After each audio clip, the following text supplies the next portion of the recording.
Nabi sudah memberi kita kabar gembira kalau fase kelima nanti masuk, kita pun akan kembali menanjak ya. Walaupun berat Pak, berat. Kenapa? Karena efek dari fase sekarang ini panjang ceritanya. Ya, berbagai ajaran-ajaran sesat sudah bermunculan di fase kita sekarang. Ajaran sekularisme, pluralisme, liberalisme, hedonisme, humanisme yang nggak karuan, nasionalisme, demokrasi, semua sudah bermunculan Pak. Yang itu sebenarnya tidak ada dalam Islam.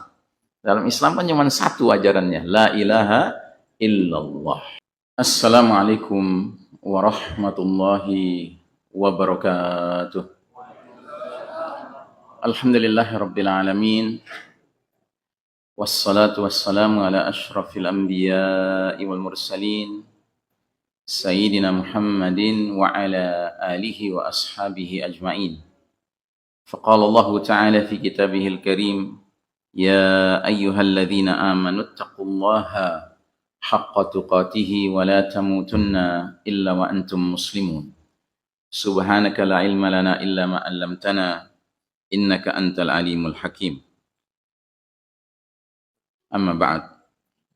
Allahumma anfa'ni bima 'allamtani wa 'allimni ma yanfa'uni wa zidna ilman walhamdulillahi ala kulli hal. Jamaah sekalian rahimakumullah, alhamdulillah. Ba'akaba. Alhamdulillah ya. Kumaha damang. Ada yang orang Sunda di sini? Baik, jamaah sekalian rahimakumullah, alhamdulillah kita bersyukur ya. Allah masih memilih kita menjadi hamba-hamba beriman yang mengenal Rabb-Nya, yang mengikuti utusannya, yang mendapatkan kenikmatan hidup di bawah naungan cahaya ajaran yang sempurna yaitu al-Islam. Alhamdulillah. Dan malam hari ini alhamdulillah saya kembali diizinkan Allah berjumpa dengan jamaah dari Masjid Jami'atuz Zahidin ya. Kumpulan orang-orang zahid, orang-orang yang zuhud, orang-orang yang tidak cinta dunia, karenanya peduli dengan apa-apa yang membawanya kepada keselamatan akhirat. Pada malam hari ini, seperti yang sudah diumumkan tadi, kita sedang mengadakan safari dakwah dengan tema besar jejak Zionis, jejak berdarah Zionis dari Palestina sampai Sudan. Palestina dan Sudan ini merupakan dua negeri yang sebenarnya hanya dipisahkan oleh sebuah negeri yang namanya Mesir. Ya. Karenanya kalau kita perhatikan gambar yang terlihat di depan ini, ada yang tahu ini gambar siapa? Gambar siapa? Nggak tahu? Kira-kira aja. Boleh tebak-tebak manggis gitu, boleh. Kira-kira gambar siapa itu? Itu anak kecil tahu tuh. Gambar siapa? Gambar siapa? Ayo. Tadi udah kedengaran apa katanya? Fir'aun. Masya Allah, benar. Jawabannya benar. Ya. Kok tahu, Dek? Siapa namanya, Dek? Fadlan. Namanya Fadlan. Iya. Ini yang kasih nama bagus nih, ayahnya. Fadlan, kemuliaan ya, kehormatan. Jadi Fadlan ini tahu dia, ini gambar Firaun ya. Dari mana dia tahu? Mungkin karena dia lihat di situ ada piramida ya. Piramida itu kan adanya di Mesir. Dan ini sosok pemimpin zalim yang diabadikan dalam Al-Quran. Sedemikian zalimnya dia sampai dia berani mengeluarkan kata-kata kebatilan yang sangat kurang ajar, yaitu kalimat ana rabbukumul a'la. Aku adalah Rabb kalian yang maha tinggi. Bayangkan. Jadi sedemikian dia merasa dirinya berkuasa, sampai-sampai dia merasa dirinya itu Tuhan, Rabb. Ya. Dan ini akan diucapkan lagi nanti oleh puncak fitnah di akhir zaman. Yang Nabi katakan gelarnya atau namanya adalah Ad-Dajjal. Ya, Ad-Dajjal itu nanti kalau sudah keluar, dia akan mengumumkan, ana rabbukum, aku Rabb kalian, persis seperti Firaun. Nah, kenapa kita memilih gambar ini? Karena temanya yang diminta oleh pengurus masjid seperti ini temanya. Bahaya menjadi pembela pemimpin yang zalim. Ya. Jadi dalam perjalanan kita hidup di dunia ini, terkadang Allah takdirkan kita hidup di bawah naungan pemimpin yang adil. Sungguh bersyukur mereka yang hidup di bawah naungan pemimpin yang adil. Tapi terkadang kita tidak bisa memilih. Lalu Allah takdirkan kita hidup di bawah naungan pemimpin yang zalim. Nah, ternyata kalau kita berada di bawah naungan pemimpin yang zalim, lalu kita membelanya, itu akan membahayakan diri kita. Karenanya kita harus faham sebenarnya kita sedang hidup di bawah kepemimpinan siapa. Gitu. Baik, untuk membicarakan tema ini, kita mengawali dengan sebuah hadis yang bagi mereka hadir tadi sholat Jumat, saya khutbah di sini, saya kutip hadis itu. Hadis ini Nabi meringkas perjalanan umat Islam dari awal Nabi Muhammad sallallahu alaihi wasallam diutus sampai umur umat Islam berakhir, sebelum terjadinya peristiwa dahsyat kiamat. Artinya dunia berakhir, dunia tutup buku ya. Jadi ternyata hadis itu menerangkan bahwa umat Islam ini dalam perjalanannya, ringkasannya, terdiri dari 5 bagian, 5 fase, 5 babak. Ya. Dan setiap bagian, setiap fase, setiap babak itu, Nabi sebutkan jenis pemerintahannya. Ya. Mari kita lihat hadisnya. Jadi Nabi mengatakan, takunun nubuwwata fikum masyaallahu an takuna thumma yarfa'uha idza syaa yarfa'aha. Kalian umat Islam akan mengalami fase pemerintahan kenabian selama masa yang Allah kehendaki, dan ketika Allah sudah berkehendak, fase pertama itu pun berlalu. Ya, fase pemerintahan kenabian. Fase pemerintahan kenabian artinya yang memimpin siapa? Siapa yang memimpin? Hah? Nabi Muhammad sallallahu alaihi wasallam. Yang sudah barang tentu itu adalah kepemimpinan yang terbaik sepanjang sejarah umat Islam. Karena yang memimpin langsung uswatun hasanah kita, suri tauladan kita, utusan Allah, Masya Allah. Ya. Setelah itu kata Nabi, datanglah fase pemerintahan jenis kedua yang disebut dengan khilafah ala minhajin nubuwah, kekhalifahan yang mengikuti metode kenabian dalam hal kepemimpinannya, juga berlangsung selama masa yang Allah kehendaki, dan ketika Allah sudah berkehendak, fase kedua itu pun berlalu. Nah, dalam catatan sejarah, fase kedua itu ditandai dengan umat dipimpin oleh para sahabat dekat Nabi, ya. Dan mereka ini bahkan seluruhnya sudah dikabarkan berita gembira akan menjadi ahlul jannah, penghuni surga. Siapa mereka? Abu Bakar Siddiq, Umar bin Khattab, Utsman bin Affan, Ali bin Abi Thalib, dan Al-Hasan bin Ali bin Abi Thalib radhiyallahu anhuma.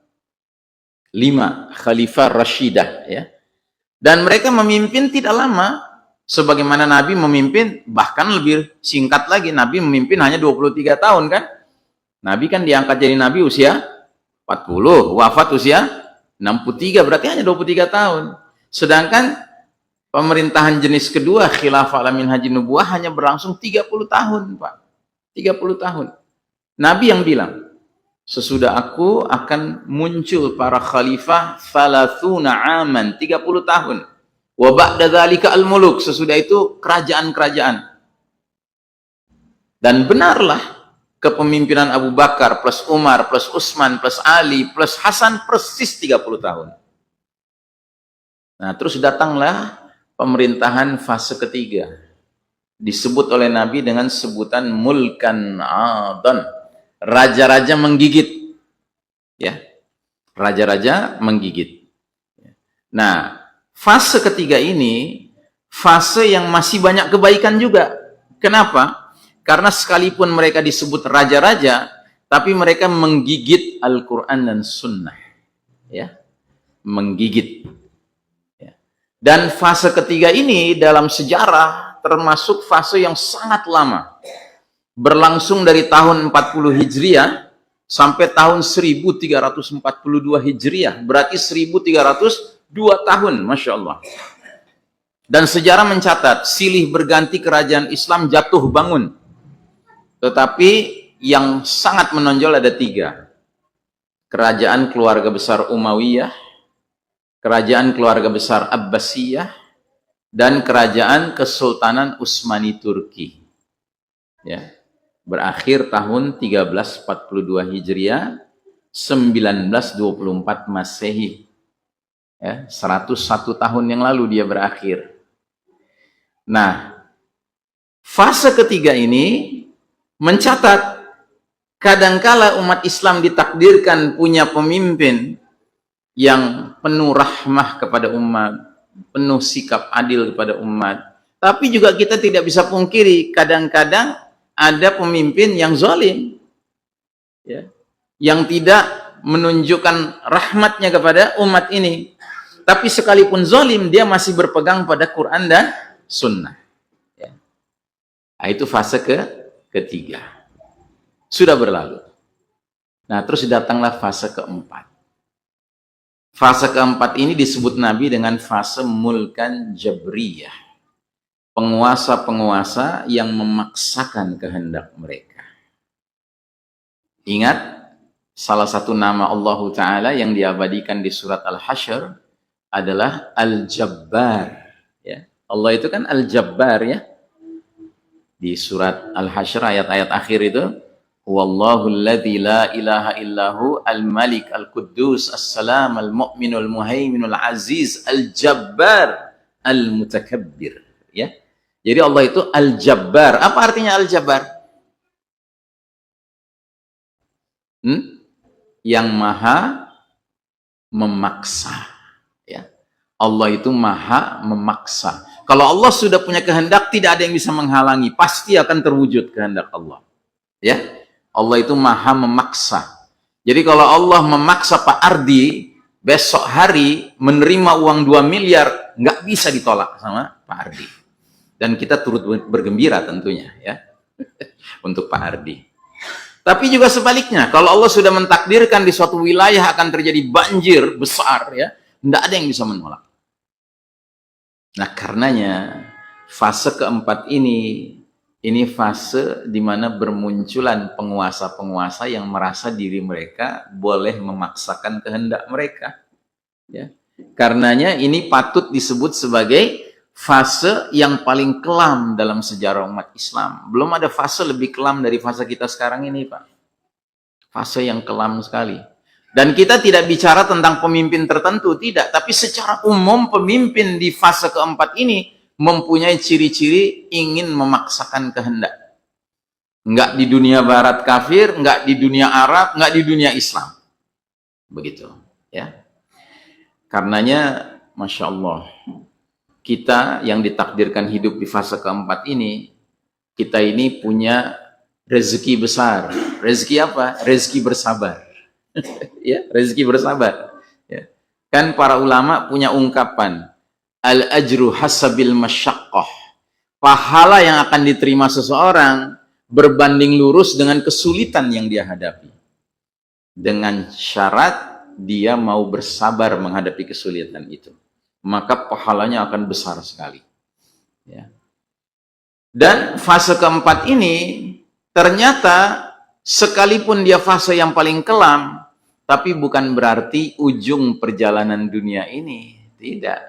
Ujung perjalanan dunia ini masih ada satu fase lagi yang disebut oleh Nabi di hadis ini dengan nama yang sama dengan fase kedua. Kata Nabi, kalau fase keempat ini Allah sudah kehendaki berlalu, berlalulah dia, lalu muncullah fase kelima, namanya pemerintahan khilafah ala minhajin nubuwah. Kekhalifahannya mengikuti cara-cara kenabian dalam hal kepemimpinannya. Thumma sakata. Lalu Nabi diam. Para ahli hadis mengatakan lalu Nabi diam di sini menandakan sampai disitulah umur umat Islam. Tidak lama setelah itu dunia pun akan tutup buku. Selesai cerita dunia ini. Ya. Dan ternyata berdasarkan hadis-hadis Nabi, fase kelima ini nanti ibu kota khilafah itu di mana? Di Baitul Maqdis. Ya. Itulah sebabnya kita harus punya kepedulian dengan apa-apa yang terkait dengan Baitul Maqdis. Karena ini boleh jadi adalah pertanda bahwa kita sebentar lagi akan menuju kepada pembebasan Baitul Maqdis, yang berarti kita akan meninggalkan fase keempat ini, kita akan memasuki fase kelima insyaallah ta'ala. Ya, sabar. Ya. Nah, jadi kalau kita bikinkan petanya, peta perjalanan 5 fase itu, dia bersifat naik turun begini. Naik turun ya, naik, kemudian turun, kemudian naik lagi. Begitu. Ya. Di fase Nabi memimpin dulu, dia mencapai puncak ya, ketinggian kejayaannya. Terus di fase Khulafaur Rasyidin, Abu Bakar, Umar, Utsman dan Ali, ya, juga banyak kebaikannya, masih di atas garis merah, umat Islam berjaya dan memimpin. Di fase para raja-raja yang menggigit, Mulkan Adhan, juga masih banyak kebaikannya, Umayyah, Abbasiyah, Kesultanan Utsmani Turki, tapi makin lama makin merosot. Sampai pada tahun 1342, ya, bubarlah ya kerajaan Islam. Bubar kerajaan Islam. Kesultanan Utsmani Turki bubar. Ya. Lalu negeri kaum muslimin yang tadinya begitu luas, Pak, membentang dari Maroko di barat sampai Maroke di timur, ya, tiba-tiba pecah berkeping-keping menjadi laksana anak-anak ayam kehilangan apa? Kehilangan induk, ya, nggak punya kepala, nggak punya pemimpin. Makanya 5 juta Yahudi laknatullah alaihim tinggal di Israel, melakukan pembantaian kepada 2 juta muslimin Gaza, yang 2 miliar umat Islam di luar sana tidak bisa berbuat apa-apa. Karena apa? Nggak ada pemimpinnya. Ya toh? Sehingga kita harus punya kelompok-kelompok seperti Asa Charity ini untuk menggerakkan umat ini. Ayo kita donasi kepada saudara-saudara kita di Palestina. Coba kalau seandainya ada pemimpin satu. Ya. Tidak perlu ada Asa Charity, tidak perlu, karena sang pemimpin akan memerintahkan. Ayo semua fokus. Kita bebaskan Masjidil Aqsa, kita bebaskan Baitul Maqdis. Tapi kan sekarang tidak bisa terjadi itu. Karena apa? Nggak ada kesatuan langkah, nggak ada kesatuan kepemimpinan. Kita centang perenang, ya, berpecah belah. Inilah fase di mana kita berada, ya, di titik terendah ini. Di sini, Pak, kita berada di bawah garis merah. Fase umat Islam sedang kalah dan bahkan kita mengekor kepada yang lain, kepada yang Nasrani. Fase waktu dulu umat Islam memimpin, sistem kehidupan itu fondasinya iman tauhid. Tapi karena sekarang yang memimpin dunia adalah Barat, Eropa, Amerika, Yahudi, Nasrani, maka sistem kehidupannya fondasinya kekufuran dan kesyirikan. Dan cilakanya negeri-negeri kaum muslimin pun ketularan. Sehingga ikut mengikuti jalur kekufuran dan kesyirikan itu. Walaupun kita tidak mau mengaku itu, tapi realitanya demikian. Ya bagaimana tidak kufur? Kok bisa di negeri kaum muslimin diberlakukan cara-cara ribawi? Kok bisa di negeri muslimin diberlakukan keharusan bayar pajak kepada orang beriman? Kalau dalam sistem iman tauhid kan yang bayar pajak siapa? Orang di luar Islam yang bayar pajak, yang disebut dengan jizyah. Ya pajak orang kafir zimmi, kafir yang mau tunduk pada pemerintahan Islam. Nah, sekarang kita bayar pajak, kan aneh. Ya, karena apa? Karena sistemnya tidak berfondasikan iman dan tauhid, ya, tapi berfondasikan kekufuran dan syirik. Tapi insya Allah, sekalipun kita berada di titik terendah saat ini, Nabi sudah memberi kita kabar gembira kalau fase kelima nanti masuk, kita pun akan kembali menanjak. Ya. Walaupun berat, Pak, berat. Kenapa? Karena efek dari fase sekarang ini panjang ceritanya. Ya, berbagai ajaran-ajaran sesat sudah bermunculan di fase kita sekarang. Ajaran sekularisme, pluralisme, liberalisme, hedonisme, humanisme yang nggak karuan, nasionalisme, demokrasi, semua sudah bermunculan, Pak. Yang itu sebenarnya tidak ada dalam Islam. Dalam Islam kan cuma satu ajarannya, la ilaha illallah. Ya. Nah, tapi insya Allah kita akan menjemput fase kelima. Dan tolong diingat, sekalipun kita nggak mengalami fase kelima, nggak masalah. Karena yang Allah tuntut bukan mengalami masa kejayaan, tapi yang Allah tuntut adalah keterlibatan untuk menjemput kejayaan itu. Ya, makanya ada ungkapan dari para pejuang, ya, terutama juru bicara Mujahidin Gaza, siapa namanya? Abu Ubaidah, ya, setiap mengakhiri pidatonya mesti dia akhiri dengan kata-kata yang berbunyi fa innahu la jihad nasrun aw istishhad. Inilah jihad, atau menang atau mati syahid. Masya Allah, ya. Nah, itulah semangat kita. Nah, jadi kita perlu faham ini fase mulkan jabriyah ini macam mana. Fase mulkan jabriyah ini atau fase hukmul jabri, pemerintahan mulkan jabriyah ini ditandai dengan satu perpecahan yang mendalam di tubuh umat Islam. Yang kedua, dominasi politik eksternal. Ya, maksudnya politik eksternal itu politik dari luar umat Islam. Dan dunia kita sekarang ini ada dua polar, ada dua kutub, ada kutub timur, ada kutub barat. Ada negeri kaum muslimin yang lebih condong ke Cina, ke Rusia. Tapi ada negeri muslim lebih condong ke Amerika, ke Eropa, ya, bahkan ke Zionis, gitu, ya.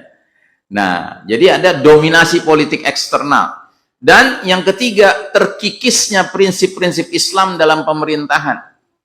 Jadi negeri-negeri kaum muslimin pemerintahannya itu nggak pakai prinsip Islam, bahkan alergi dengan prinsip Islam.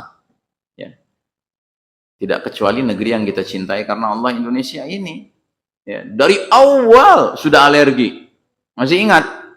Baru juga hari ini proklamasi, esok harinya tiba-tiba ada gagasan untuk mencoret kata-kata syariat Islam. Masih ingat? Masih ingat? Harus ingat kita, Pak, ini sejarah kita. Sejarah yang sekalipun pahit, tapi kita harus paham. Gitu. Nah, periode mulkan jabriyah ini merupakan penyimpangan yang jauh dari periode nubuwah, kenabian, sudah barang tentu. Karena prioritas para penguasa tiran atau penindas ini mempertahankan kekuasaannya dan menjalin aliansi persekutuan dengan kekuatan asing atau musuh. Bukan mengutamakan kesejahteraan dan persatuan umat Islam. Kalaulah mereka mau peduli dengan kesejahteraan dan persatuan umat Islam, kuat sekali dia sebagai pemimpin. Tapi nyatanya itu nggak dia inginkan. Ya, dia lebih nurut kepada keinginan, ya, kekuatan aliansi dari asing. Kan aneh sekali. Gitu. Makanya negeri-negeri kaum muslimin hari ini sekalipun adalah negeri-negeri yang kaya alamnya dengan aneka sumber daya alam, tapi kekayaan itu tidak bisa dinikmati oleh rakyatnya. Kenapa? Karena kebanyakan mulkan jabriyah ini bekerja sama dengan kekuatan asing, seolah-olah pemimpin dari negeri muslim itu menjadi maklar. Tahu maklar, Pak? Hah? Apa istilahnya kalau di Riau? Hah? Hah? Pakang, iya. Jadi maklar ini istilahnya dia ngasih jalan sama orang lain untuk ngambil harta kita, sumber daya alam kita. Nah, dia dapat ongkos, komisi, ya, komisi. Gitu. Kan nggak enak sekali, Pak. Sementara rakyat yang sebenarnya berhak tidak mendapatkan. Kalaupun mendapatkan dalam bentuk gelondongan-gelondongan kayu yang tiba-tiba datang dalam banjir, ya kan? Mana bisa dinikmati, malah jadi musibah, kan? Menjadi bencana. Baik, nah karakteristik pemerintahan mulkan jabriyah itu satu, diwarnai perebutan kekuasaan. Dua, meratanya penindasan dan tirani. Tiga, terjadinya perpecahan umat. Lalu yang keempat, meninggalkan nilai-nilai Al-Quran.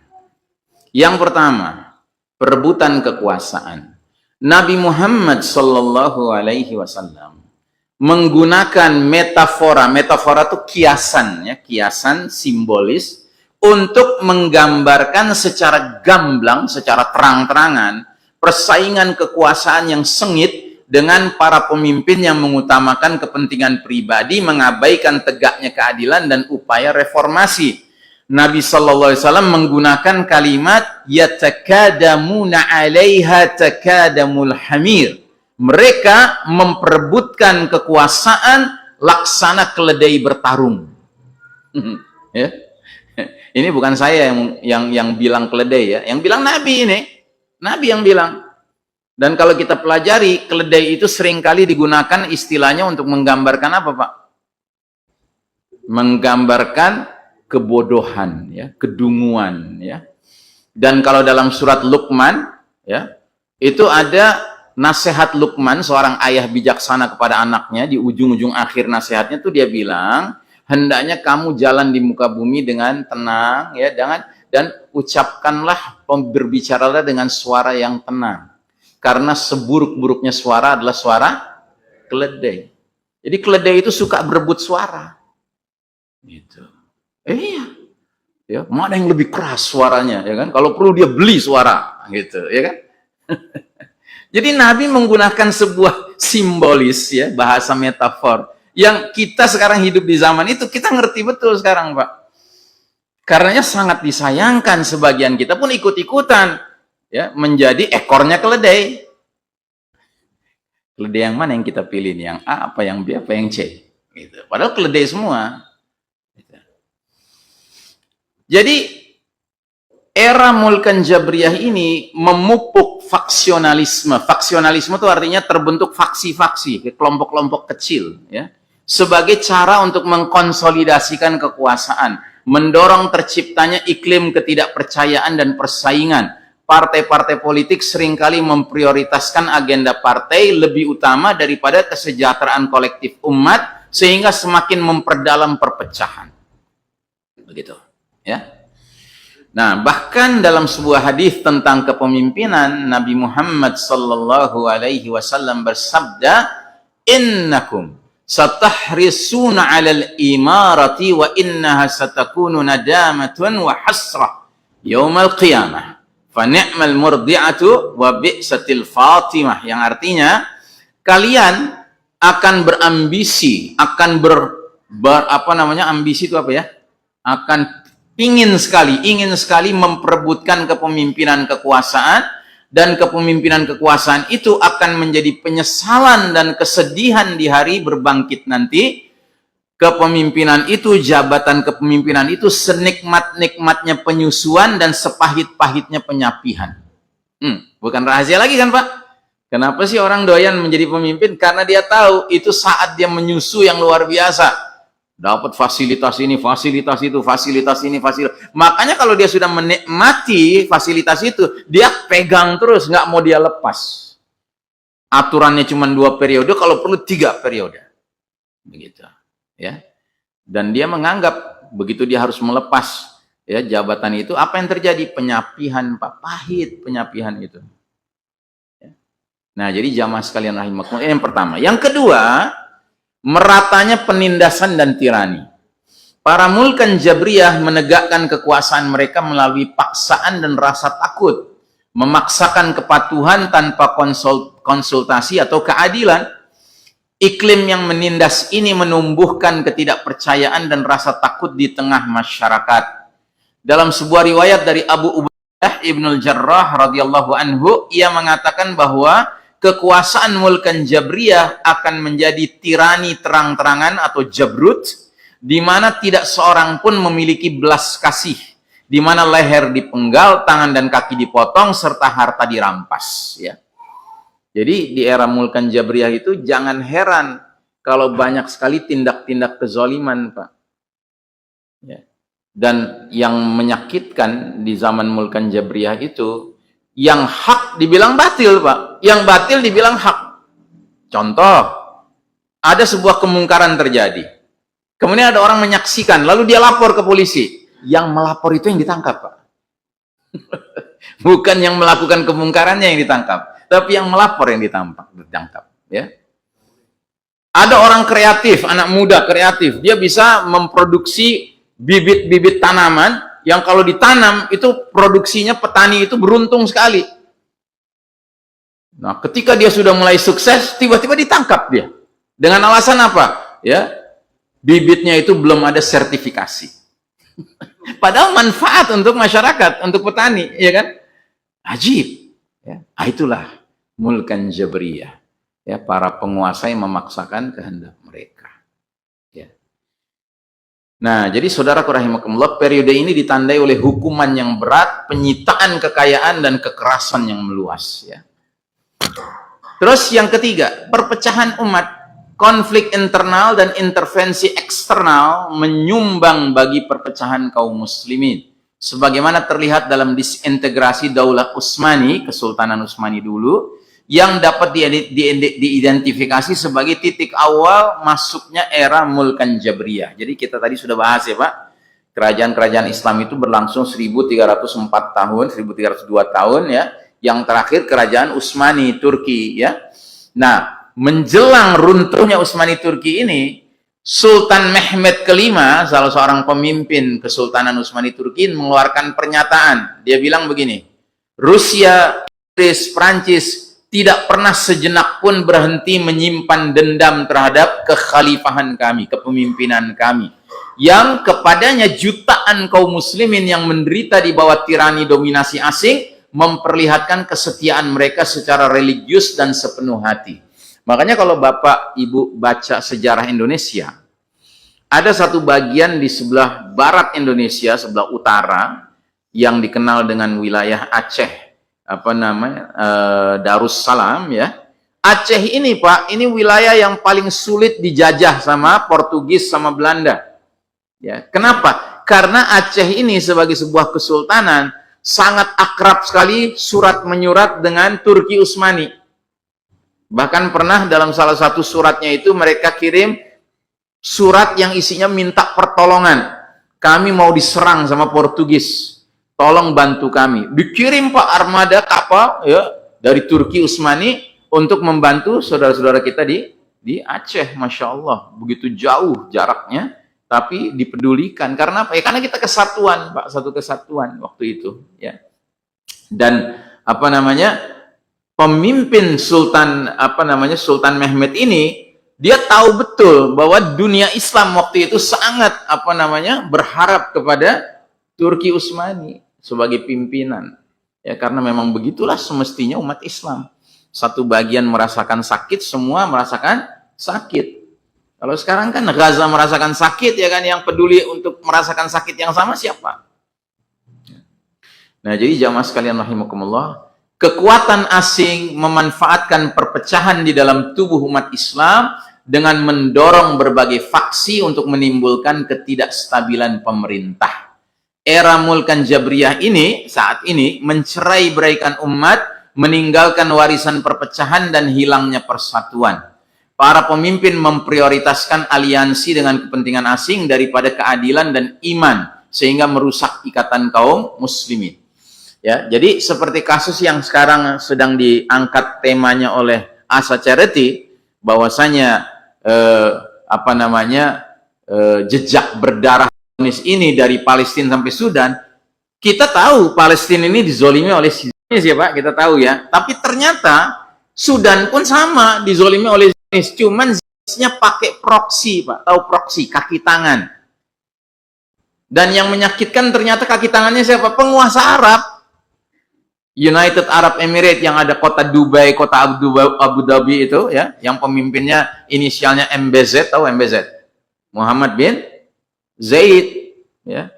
Kalau Anda pernah ke Jakarta naik mobil mau ke Bandung, itu ada jalan layang, jalan tol namanya tol MBZ. Ya, MBZ iya. Nah, kenapa kok United Arab Emirates menjadi sebab kekacauan di Sudan? Karena United Arab Emirates sudah menjalin normalisasi dengan Israel. Ya, jadi siapa saja menjalin hubungan dengan Israel, nanti Israel ngatur-ngatur dia untuk bikin kekacauan di negeri Muslim sendiri, Pak. Nauzubillahi min dzalik ya. Nah, inilah realitas pahit ya kita saat ini. Baik, kemudian selanjutnya Al-Quran memperingatkan terhadap perpecahan semacam ini. Ya, ayatnya sudah sering kita dengar, wa'tasimu bihablillahi jami'an wa la tafarraqu. Berpegang teguhlah kalian kepada tali agama Allah dan janganlah kalian bercerai-berai. Ya. Kita biasanya kalau baca ayat ini, Pak, sibuk menggarisbawahi ujungnya, Pak, jangan bercerai-berai, gitu ya. Padahal yang penting tuh bagian awalnya, Pak, berpegang teguhlah pada tali Allah, agama Allah. Ibaratnya kalau kita sudah benar-benar jujur berpegang pada tali agama Allah, dengan sendirinya kita nggak akan cerai-berai, Pak. Jadi jangan dibalik, jangan melarang-larang orang bercerai-berai tapi nggak berpegang pada Al-Quran dan Sunnah. Nggak mungkin, nggak mungkin. Sebab kita bisa bersatu itu karena kita berpegang pada tali yang sama. Sebab kita nggak bercerai-berai karena kita berpegang teguh kepada dinullah. Nabi Muhammad SAW lebih lanjut memperingatkan terhadap bahaya perpecahan. Nabi bersabda, "Fala tarji'u ba'di dallalan yadribu ba'dukum riqaba ba'd." Janganlah kalian seperti orang-orang tersesat setelahku, yang mana saling memenggal leher satu sama lain. Artinya saling berbunuhan. Sesama orang beriman saling berbunuhan. Nauzubillahi min dzalik, ya. Padahal Nabi pernah duduk di depan Ka'bah, lalu Nabi berkata, "Ya Ka'bah al-musyarrafah, wahai Ka'bah yang sangat terhormat. Sekalipun engkau sangat terhormat, tetapi nyawa seorang mukmin jauh lebih berharga nilainya daripada engkau." Gitu. Makanya ada sebagian ulama sampai mempertanyakan, apakah masih pantas seorang yang sudah pernah pergi haji sibuk pergi haji lagi sementara dia nggak peduli dengan Gaza. Padahal itu darah yang tertumpah di Gaza. Ya. Apa ia jauh lebih penting dia melihat Ka'bah, ya, dengan pergi umroh, dengan pergi haji lagi? Padahal umroh itu sunnah. Padahal haji itu cukup wajibnya sekali seumur hidup. Kan begitu, ya. Baik. Ya, para mulkan Jabriyah digambarkan sebagai saling berselisih satu sama lain untuk memperebutkan kekuasaan sebagaimana sekawanan hewan, khususnya keledai, berebut makanan atau bertengkar. Ya.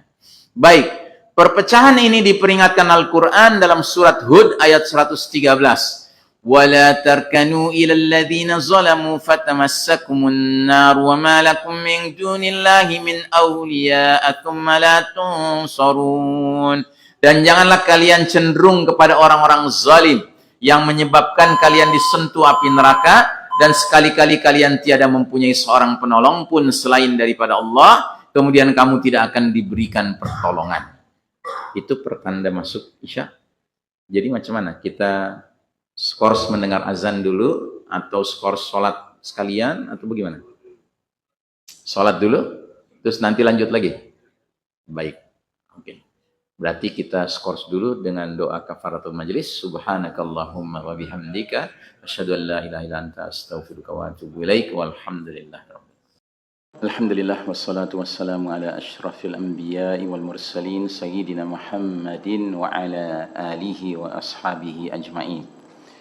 Hadirin jamaah rahimakumullah, kita lanjutkan dalam sebuah hadis yang sudah akrab di telinga kita. Rasulullah Shallallahu Alaihi Wasallam bersabda yang artinya, hampir-hampir bangsa-bangsa lain memperebutkan kalian umat Islam layaknya memperebutkan makanan yang berada di mangkok. Seorang laki-laki bertanya, apakah kami umat Islam waktu itu berjumlah sedikit? Nabi menjawab, bahkan jumlah kalian pada waktu itu sangat banyak. Namun kalian seperti buih di genangan air.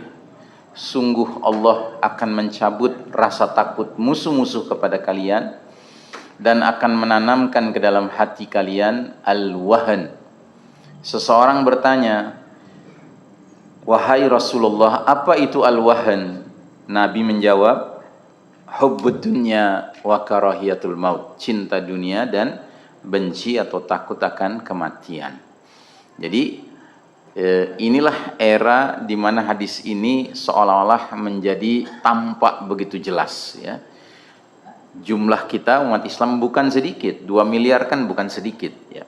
Tetapi karena kebanyakan kita diumpamakan oleh Nabi seperti ghusa, ya, ghusa itu artinya buih, ya, maka kita tidak punya pengaruh, bahkan kita kena pengaruh, ya.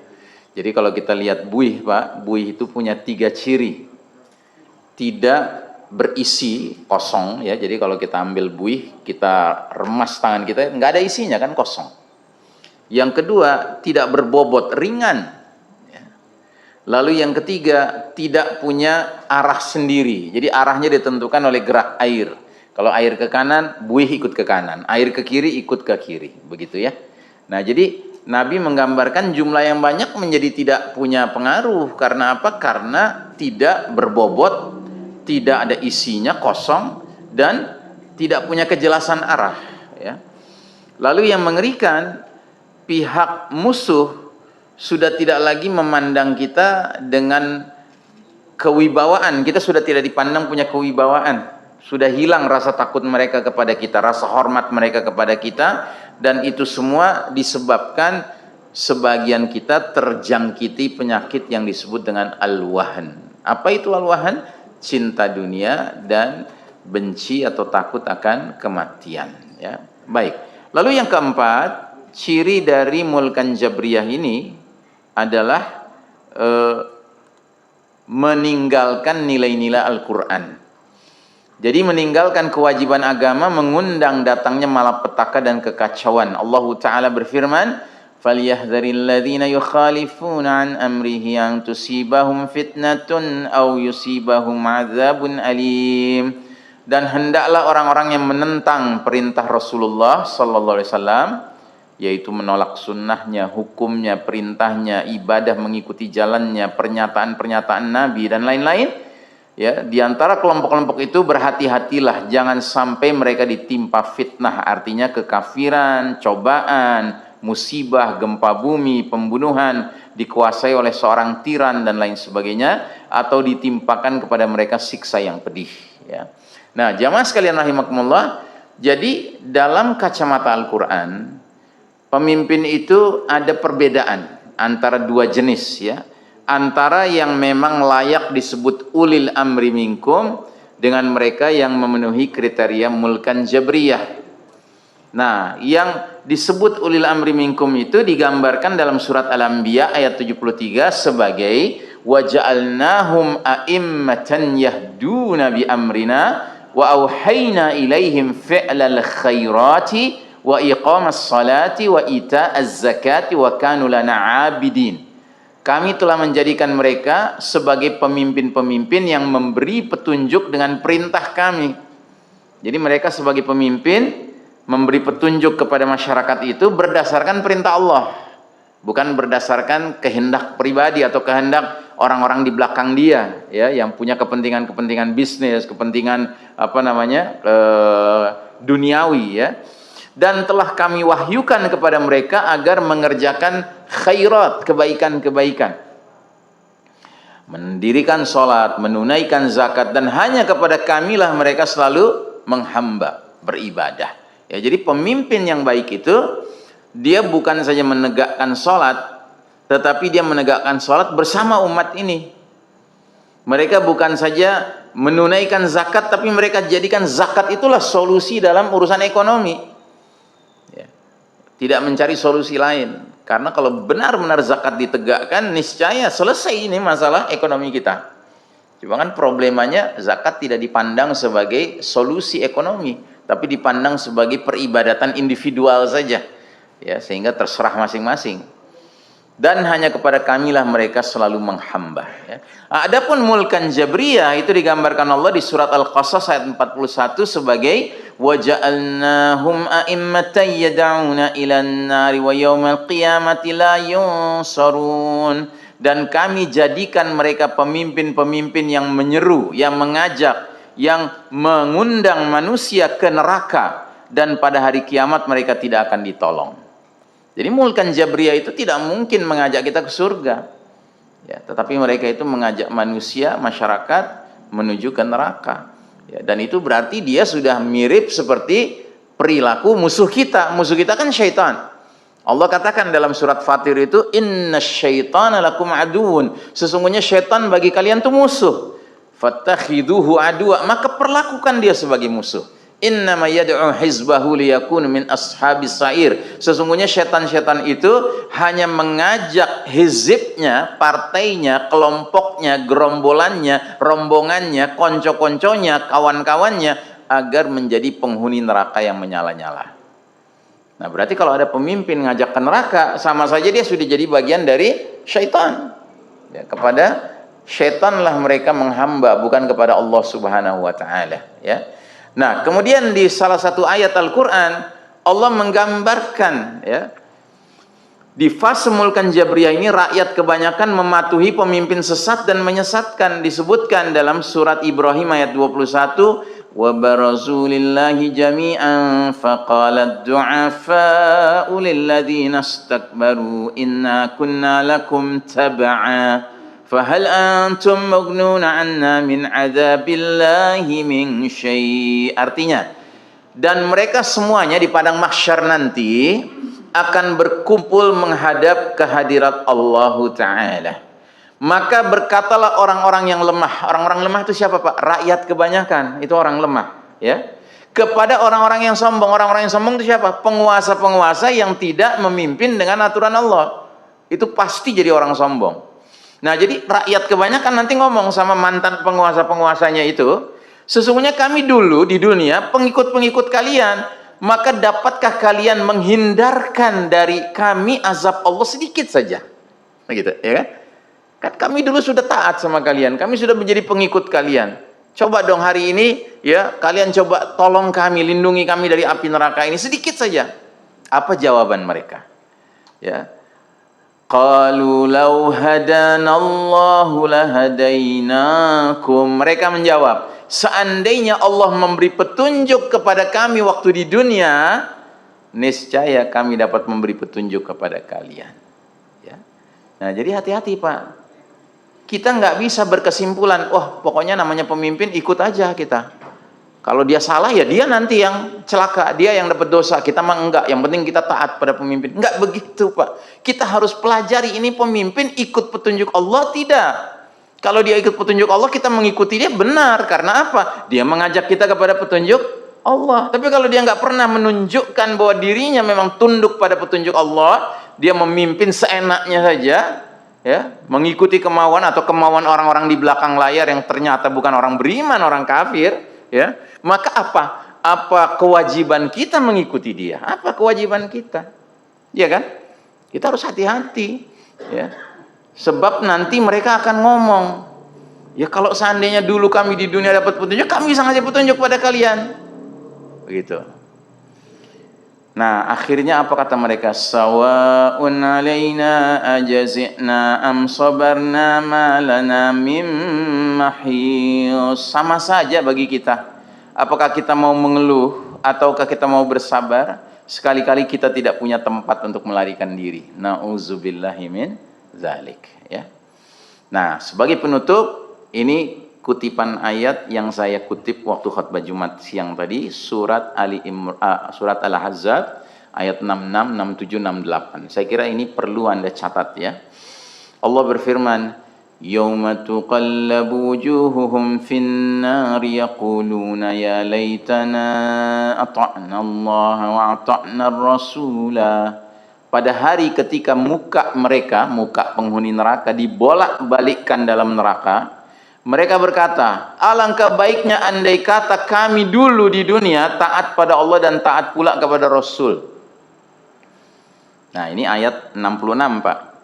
Kalau ayat ini berhenti sampai di sini, pelajarannya cuma satu. Apa itu?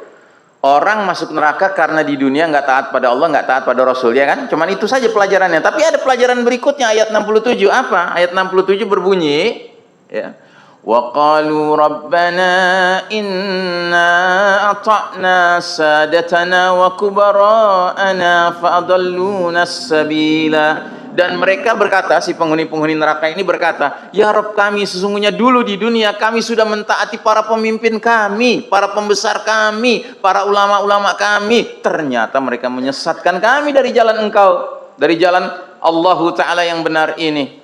Jadi orang masuk neraka karena nggak taat pada Allah dan Rasulnya. Kenapa nggak taat pada Allah dan Rasulnya? Karena taat pada pemimpin yang sesat, taat pada pembesar yang sesat, taat pada ulama yang bukan ulama khair tapi ulama su. Karena ada Pak ulama-ulama, ya, ilmunya banyak, tapi kerjanya apa? Bilang taat dong sama pemerintah, taat dong sama pemimpin, ya, bagaimanapun adanya pemimpin itu. Loh, kok bisa begitu? Ya. Makanya kalau kita belajar sejarah, banyak ulama-ulama yang khair, yang bagus, yang baik-baik, itu ujung-ujungnya dijebloskan ke penjara sama penguasa. Kenapa? Karena mereka mau menyampaikan kepada umat ini bahwa ini penguasa bermasalah ini. Padahal di zaman itu penguasanya masih menegakkan Quran dan Sunnah. Tapi penguasanya menyimpang dari Quran dan Sunnah. Tadi yang saya katakan raja-raja menggigit, Pak. Gigitan kan macam-macam, Pak. Ada gigitan yang kenceng, ada gigitan yang agak longgar, ada yang mangap, ya kan? Gigit Quran dan Sunnahnya bagaimana? Kan begitu. Itu harus kita adil menilainya. Bukan berarti kita ingin berontak, bukan. Cuman kita masing-masing bertanggung jawab di hadapan Allah sendiri-sendiri, Pak.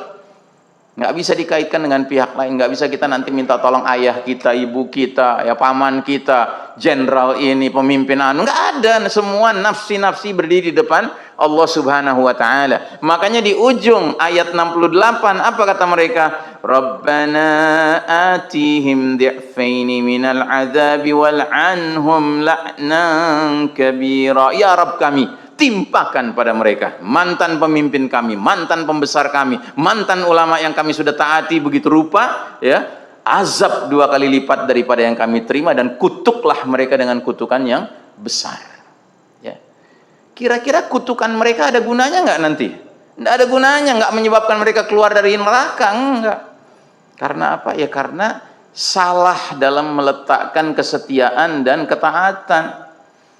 Makanya kita sebagai rakyat harus cerdas melihat siapa pemimpin. Pemimpin sebagai pemimpin harus cerdas memahami dia memimpin dengan petunjuk Allah atau tidak. Kalau dia tidak memimpin dengan petunjuk Allah, jangan dia kira dia akan selamat di akhirat. Tidak, dia nggak akan selamat. Ya, bahkan dia akan bawa banyak orang lain ikut serta bersama dirinya ke dalam neraka. Nauzubillah min dzalik. Nah, jadi jamaah sekalian rahimakumullah, kesimpulan dari judul kita malam hari ini, apa bahaya menjadi pembela pemimpin yang zalim? Bahayanya adalah si pemimpin zalim nanti masuk neraka, kita pun yang membelanya ikut masuk neraka. Apa kita mau itu? Tentunya tidak mau. Semua kita ingin selamat di dunia dan selamat di akhirat. Nah, bahwa kita sedang diuji Allah dengan hidup di fase yang paling kelam dalam sejarah umat Islam, inilah fase di mana kita harus di satu sisi bersabar, ya, menahan diri, tapi di lain sisi nggak begitu saja taat. Nggak begitu saja taat, tapi bukan berarti terus berontak. Ngapain berontak, Pak? Kita nggak punya kekuatan. Tapi yang penting kita harus punya sikap dalam hidup ini, ya, tidak menjadi manusia yang taklid buta, Pak. Tidak boleh jadi orang yang taklid buta. Kita harus bertanggung jawab atas semua pilihan-pilihan kita, ya, sambil kita tetap berprinsip bahwasanya kita ingin Islam ini pada akhirnya yang memimpin dunia ini. Karena Islam itu yang sempurna. Kalau umat Islam nggak sempurna, Pak. Termasuk pemimpin itu nggak ada yang sempurna. Ya, kecuali kalau nanti Khulafaur Rasyidin sudah tegak kembali, hadir lagi dengan ibu kotanya Baitul Maqdis, itu memang dijamin mereka itulah khalifah-khalifah yang mengikuti minhaj nubuwah, metode kenabian dalam hal kepemimpinannya. Tapi sekarang belum ada yang seperti itu. Ya, karenanya kita wajib bersabar, bertahan, ya, sambil tetap saling mengingatkan satu sama lain untuk bersabar dan bertahan dalam jalan yang hak ini, ya. Dan kita doakan semoga saudara-saudara kita yang ditimpa bencana, ya, dikarenakan kebijakan-kebijakan dari penguasa-penguasa setempat yang memberikan, ya, konsesi kepada pemilik-pemilik tambang yang menyebabkan hutan menjadi tidak sanggup menahan air, ya, malah menimbulkan bencana, ya. Semoga Allah berikan mereka kesabaran dan Allah berikan kepada mereka pahala yang besar karena kesabaran mereka itu, ya. Karena pada hakikatnya ahlul bala, orang-orang yang terkena bala pada mereka, kalau mereka bersabar, masya Allah, derajat mereka jauh lebih tinggi daripada ahlul afiyah. Ahlul afiyah itu orang-orang yang hidupnya tenang, senang, mudah, ya. Nanti di hari berbangkit, orang-orang beriman dikumpulkan semuanya, tetapi ahlul bala diangkat derajatnya. Ya, orang-orang yang banyak menderita waktu di dunia, tapi sabar. Mereka diangkat derajatnya sedemikian tingginya sampai ahlul afiyah itu mendongak begini melihatnya. Akhirnya mereka bilang, ya Allah, kalau tahu betapa mulianya menjadi ahlul bala, kembalikan kami ke dunia, ya Allah. Biarlah kami mati dalam bentuk dicincang-cincang daging-daging kami. Masya Allah, ya. Jadi kita sekarang merasa bersyukur kita nggak mengalami yang dialami saudara-saudara kita di Gaza, Pak. Tapi boleh jadi nanti di hari berbangkit, saudara-saudara kita di Gaza yang sabar menghadapi penderitaan itu, kedudukannya jauh lebih mulia dari kita sampai kita iri sama mereka, ya. Demikian mudah-mudahan apa yang kita bahas malam hari ini bermanfaat dunia akhirat untuk kita bersama. Aqulu qawli hadza fastaghfirullah li wa lakum innallaha wal ghafurur rahim wa sallallahu ala nabiyyina Muhammadin wa ala alihi wa sahbihi ajmain walhamdulillahi rabbil alamin wassalamu alaikum warahmatullahi wabarakatuh.